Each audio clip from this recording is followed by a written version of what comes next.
क्या आपने कभी किसी ऐसी देवी की कहानी सुनी है जिसे पाताल लोक के लोगों ने जिंदा खा लिया था? एक सुंदर अप्सरा जो अपना सच्चा प्यार ढूंढने निकली, लेकिन उसे मिली मौत। आज हम बात कर रहे हैं मेघालय के गारो कम्युनिटी की सबसे पुरानी कथा, सालजोंग तासिन मेछिक की। चैनल को सब्सक्राइब जरूर करें। गारो माइथोलॉजी में मिसी सालजोंग को सबसे बड़ा देवता माना जाता है, the god of harvest and sun. तासिन मेछिक उनकी सबसे प्यारी भतीजी थी। वो स्वर्ग लोक की सबसे सुंदर लड़की थी। उसके बाल रेशम जैसे और आंखें सितारों जैसी थी, लेकिन यही खूबसूरती उसकी दुश्मन बन गई। एक दिन तासिन मेछिक ने तय किया कि वो शादी करेगी। उसने स्वर्ग के सबसे नए कपड़े पहने, गले में कीमती डोकाची का हार पहना और सर पर एक बैम्बू बास्केट कोक रखा जिसमें स्वर्ग की पवित्र राइस ब्रू चू थी। वो निकल पड़ी पाताल लोक आनिंग चीनिंग के राजकुमार से मिलने, उसे अपना दिल देने। तासिन मेछिक को लगा कि सब उसकी सुंदरता देखकर खुश होंगे, लेकिन वो सीधे मौत के कुएं में कदम रख रही थी। पाताल लोक में क्या हुआ? स्वर्ग की देवी तासिन मेछिक अपने लिए पति ढूंढने पाताल लोक के दरवाजे पर पहुंच चुकी है, लेकिन वहां उसका स्वागत फूलों से नहीं बल्कि तलवारों से होने वाला था। आज हम चलेंगे आनिंग चीनिंग यानी पाताल लोक के उस अंधेरे रास्ते पर। गारो कथाओं के अनुसार आनिंग चीनिंग धरती के बहुत नीचे है, जहां सूरज नहीं चमकता। वहां के लोग बहुत क्रूर और मायावी थे। जब तासिन मेछिक वहां पहुंचती है तो उसकी चमक से वो अंधेरा लोक रोशन हो जाता है। वहां के लोग पहली बार इतनी सुंदर देवी को देखते हैं। तासिन मेछिक बिना डरे राजकुमार के दरबार में जाती है। वो बड़े ही आदर से राइस ब्रू का बास्केट आगे बढ़ाती है और शादी का प्रस्ताव रखती है, लेकिन राजकुमार का दिल पत्थर का था। वो देवी को देखकर आकर्षित नहीं होता, बल्कि उसके अंदर घमंड और नफरत जाग उठती है।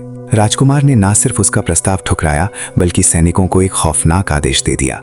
अगली वीडियो में हम देखेंगे उस दरिंदगी की दास्तान जो इस कहानी का सबसे दर्दनाक हिस्सा है। आज हम बात करेंगे उस काले दिन की जब गारो इतिहास में सबसे बड़ा पाप हुआ था, सालजोंग तासिन मेछिक की हत्या। राजकुमार के आदेश पर पाताल लोक की सेना ने तासिन मेछिक को घेर लिया। देवी ने उन्हें समझाने की कोशिश की, अपने चाचा मिसी सालजोंग सन गॉड के क्रोध के बारे में बताया, लेकिन पाताल लोक के लोग अंधे हो चुके थे। उन्होंने देवी के कपड़े और हार फाड़ दिए और हथियार उठा लिए। फोकटेल के अनुसार उन लोगों ने सिर्फ तासिन मेछिक का कत्ल ही नहीं किया, बल्कि उन्होंने उसके शरीर के टुकड़े किए और उसे पकाकर खा गए, डिवाउर्ड हर। वो सोचते थे कि एक देवी का मांस खाकर वो हमेशा के लिए अमर हो जाएंगे। ये गारो ओरल ट्रेडिशन का सबसे बड़ा पाप माना जाता है। तासिन मेछिक की आत्मा स्वर्ग लौटी और जब चाचा मिसी सालजोंग ने ये सुना तो उनकी आंखों से आग निकलने लगी।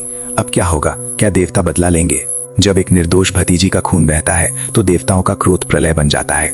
मिसी सालजोंग ने कसम खाई कि वो पाताल लोक का नामो निशान मिटा देंगे। आज हम देखेंगे गारो माइथोलॉजी का सबसे भयानक महायुद्ध। मिसी सालजोंग ने स्वर्ग के सबसे शक्तिशाली योद्धाओं को बुलाया, जिसमें गोयरा द गॉड ऑफ थंडर भी शामिल थे। एक विशाल सेना तैयार हुई। उन्होंने अपने बड़े ढोल क्रम बजाए और युद्ध की घोषणा की, जिससे पूरी धरती डोलने लगी। स्वर्ग की सेना ने पाताल लोक पर धावा बोल दिया। गोयरा ने अपनी बिजलियों से पाताल लोक की गुफाओं को तोड़ दिया। मिसी सालजोंग की गर्मी से पाताल लोक के राक्षस चलने लगे। ये युद्ध सालों तक चला और ये इस बात का प्रतीक बना कि बुराई चाहे कितनी भी बड़ी हो, उसका सर्वनाश तय है। महायुद्ध खत्म हो चुका था, लेकिन बदले की आग ने हमेशा के लिए दोनों लोगों के बीच एक दीवार खड़ी कर दी। आज हम देखेंगे कि इस युद्ध ने गारो कम्युनिटी के कल्चर को कैसे बदल दिया।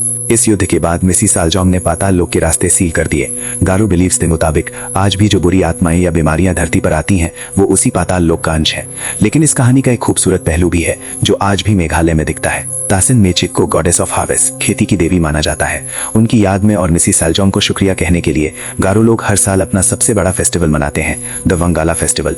इसमें नए अनाज की फसल देवताओं को चढ़ाई जाती है, ठीक वैसे ही जैसे तासिन मेछिक बास्केट में तोहफे लाई थी। एक दर्दनाक कहानी ने एक महान उत्सव को जन्म दिया, लेकिन क्या आपको पता है कि मॉडर्न जमाने में ये कहानी आज भी कैसे जिंदा है? जो कहानी सदियों पहले सिर्फ सुनाई जाती थी, आज वो यूट्यूब पर लाखों व्यूज बटोर रही है और स्कूल्स में पढ़ाई जा रही है। आज हम देखेंगे कि तासिन मेछिक की दास्तान आज के मॉडर्न नॉर्थ ईस्ट में कैसे धूम मचा रही है। अगर आप मेघालय के स्टूडेंट हैं तो आपने स्कूल में ये कहानी जरूर पढ़ी होगी। श्री मोनिन सिंह आरसांगमा ने इस फोकटेल को एक बेहद खूबसूरत पोएम का रूप दिया, जो क्लास 10 के गारो सिलेबस का हिस्सा है, ताकि आने वाली पीढ़ी अपने कल्चर को कभी ना भूले। लेकिन इस कहानी का सबसे बड़ा मॉडर्न रूप दिखाया मेघालय के मशहूर फोक फ्यूजन बैंड आहुई ने। उन्होंने पूरे 7 साल रिसर्च करके एक गाना बनाया, सालजोंग तासिन मेछिक। इसका एनिमेशन और म्यूजिक इतना गजब है कि आपके रोंगटे खड़े हो जाएंगे। उन्होंने इस ओरल हेरिटेज को पूरी दुनिया तक पहुंचाया। तो दोस्तों, ये थी सालजोंग तासिन मेछिक की अमर दास्तान, जो सिखाती है कि आखिरी जीत हमेशा सच की होती है। आपको हमारी यह सीरीज कैसी लगी? कमेंट में जरूर बताएं। मिलते हैं अगले वीडियो में। Bye bye.